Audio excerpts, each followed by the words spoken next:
Lovelies. I am Queen Lovely. I know it's been a long time since I came on here. I may be a little bit late to class, but I'm like, you know what? I want to put a video out. And shout out to my lovely DW because you're one of the main reasons why I'm doing this video. Because you had commented like, I hope school is going well. And I don't know why, but it just pulled on my heartstrings. And I'm like, damn, I'm neglecting the community, melanated crowns.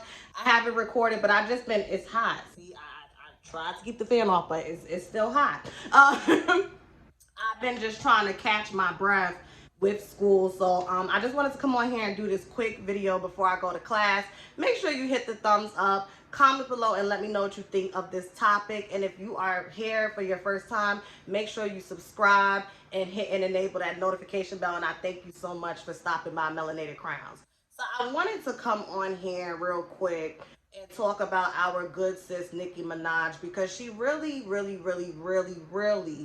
disappointed me yesterday. And I just want to put a disclaimer. Yes, I did a video. I owe Nicki Minaj an apology, and I spoke about, you know, me having internalized misogyny and not realizing that to take her down, it was very misogynistic, it was ageist and whatnot. Multiple truths can coexist. I can look back at previous versions of myself when I didn't know better and do better now in present day, and I could still, in addition to that, hold her accountable, and that's what I'm going to do. Let me make it very clear. I am a grown-ass woman. There are grown-ass men and women and mature young women and young men who frequent this YouTube channel. We don't do that trolling and stuff. So if you drop in the comments and you get disrespectful, you're not even going to get a response, or I'm going back and I'm going to just block you, delete the comment, and continue to live my best life. Okay? So let's get into it. Nicki, you know what? No. Onika, Tanya, Mirage. We gonna do first names around here. All jokes aside, all jokes aside, all jokes aside. This may even be a healing and hip hop episode. Because you know what? I'm gonna bring myself down. Spirit, anoint my throat chakra, and allow me to speak from a place of love, empathy, compassion, and understanding. Onika, you are a very broken little girl inside. A very broken little girl inside. And my heart breaks for you because I feel like the entertainment industry preys on the vulnerable, the emotionally vulnerable, the spiritually vulnerable, the mentally vulnerable. They kind of know how to pick people that they want to place in positions. I am not saying that Nicki Minaj did not work for every motherfucking thing she has. She is the best to ever fucking do it. But the problem that I have with these entertainment industries and whatnot is, y'all, and granted, she's a grown woman. So you can't force nobody to take their wealth, their resources, and their privilege and go and apply it somewhere where they are investing in themselves on a holistic level, on a mental level, on an emotional level, for them to heal. We all have trauma.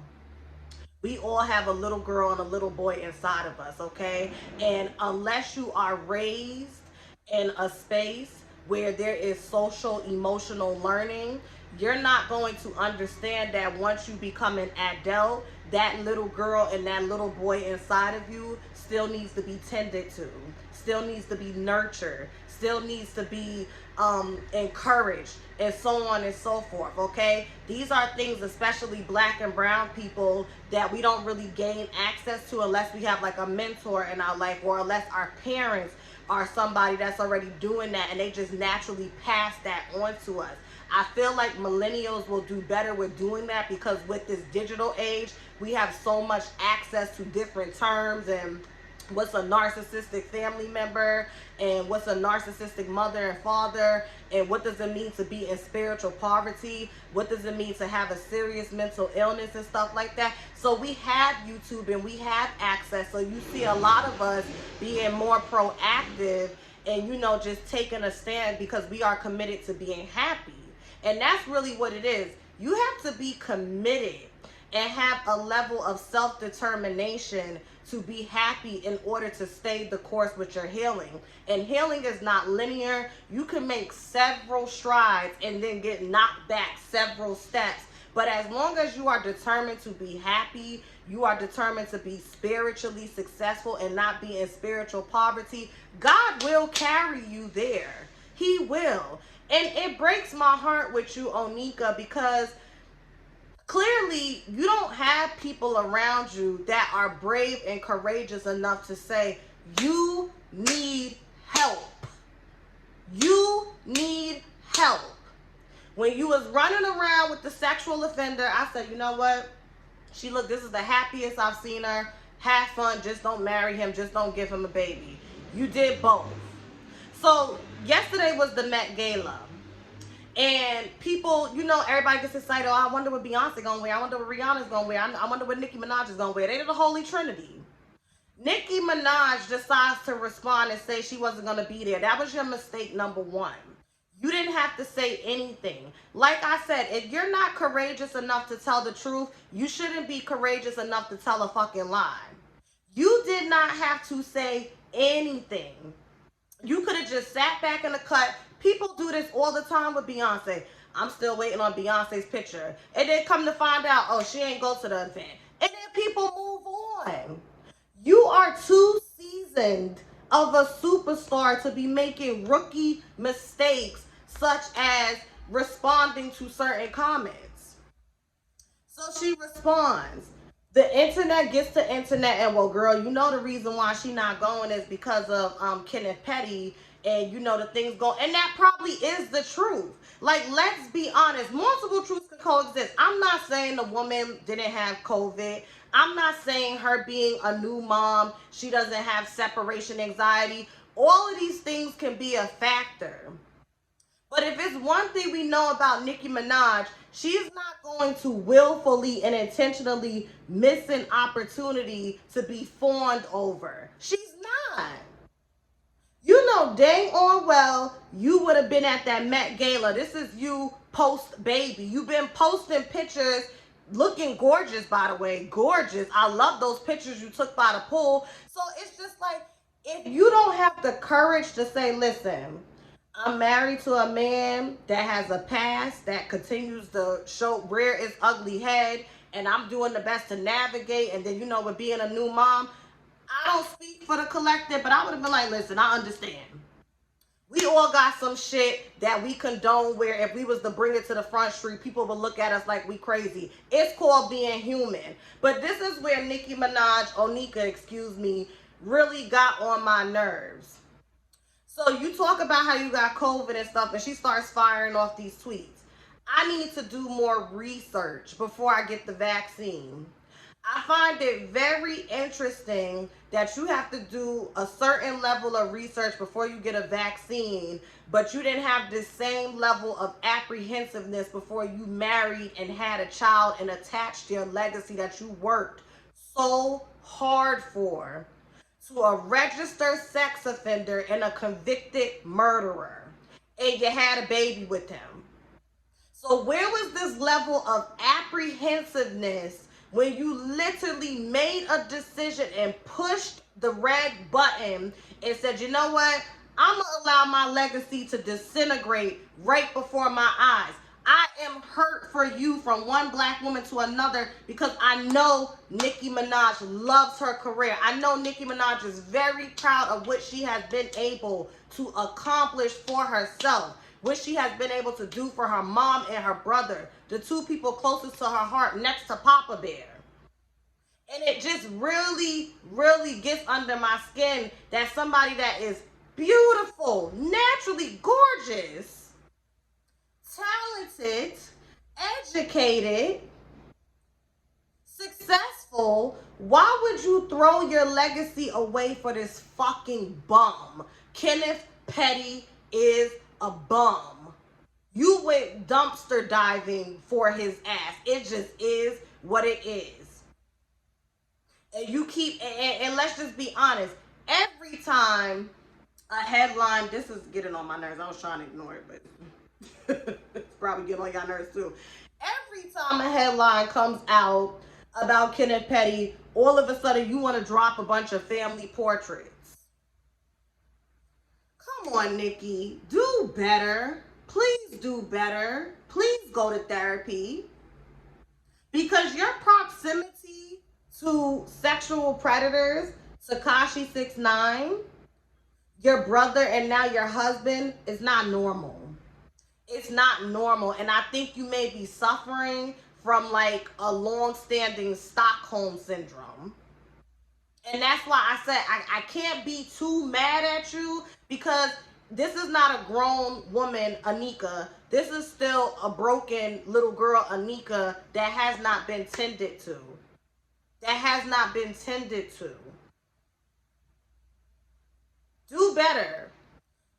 Black woman on CNN or MSNBC was just saying, listen, you have a big platform. I'm hurt that you would use your platform and you know your fans really listen to you and you're spreading misinformation, and you turn around and you call her Uncle Tomisha.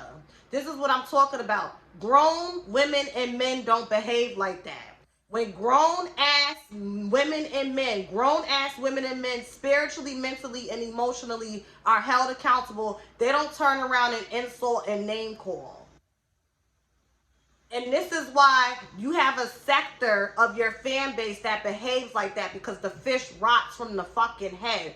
Grow the fuck up. Grow up. I'm sick of it. I'm just sick of it. It's just tiring. You did not have to respond and let us know you were not going to be at the Met Gala. You did not. You chose to do that all on your own. And all of a sudden, it becomes like our problem. Then she does the narcissistic thing. Because your fans are not behaving. Oh, well, maybe I'll take a hiatus. Happy Halloween, happy Thanksgiving, Merry Christmas. Happy holidays. Bye. You got other shit to worry about. Fuck your fans, fuck us, fuck the music.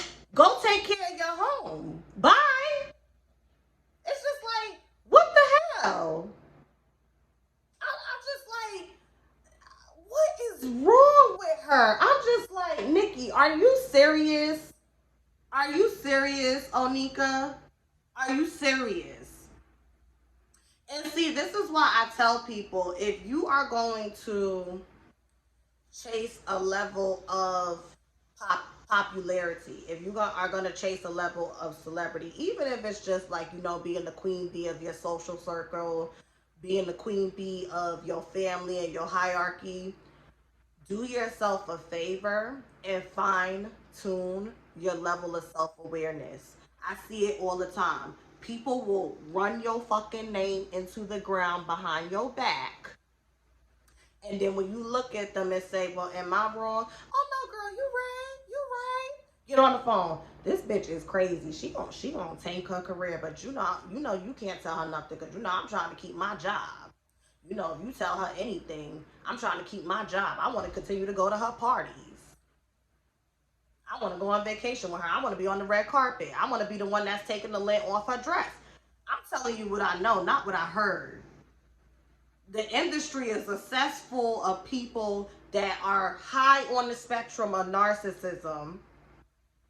And they will only, oh, I love you, I adore you, if you're up their ass, cleaning all around the crevices. And it just is what it is. So you have to have a level of humility, integrity, self-accountability, self-awareness, and a strong relationship with the divine, whatever you believe in. Because down here on this physical plane, while we have this physical experience as spiritual beings, people don't give a fuck about you. They just care what you can do for them and their ego. And that's why I say it's sad. It's sad because the people that probably would push her to be great, she gets rid of them. And the people that want to keep you down there, because let's just be honest, if she comes to her fucking senses, Kenneth Petty, your ass is gone. Your ass is gone. And this is what I've said about Cardi B with Offset. They don't want y'all to come to y'all senses and heal and realize this, what I've become comfortable in, I'm actually very uncomfortable and very unsettled internally, because this is dysfunctional and this is not right. They don't want you to come to your senses, because once you come to your senses, they gotta go. The enablers gotta go. The cheerleaders gotta go. So that's it. I gotta go to class. Hopefully I'm not late. Y'all say a prayer for me. Make sure I'm not, but by the time y'all get this, I'll be out of class. But y'all have an amazing Tuesday. I hope y'all having an amazing week. And I'm really going to try to get back to doing the monthly melanated messages and stuff. I'm just still getting my, you know, grounding, like with what my schedules will be like. But I love y'all so much, and I miss y'all. Thank you so much for watching and commenting. Hit the thumbs up. Make sure you subscribe and hit and enable that notification bell so you can know when I post more videos such as this. Have a lovely day. Bye.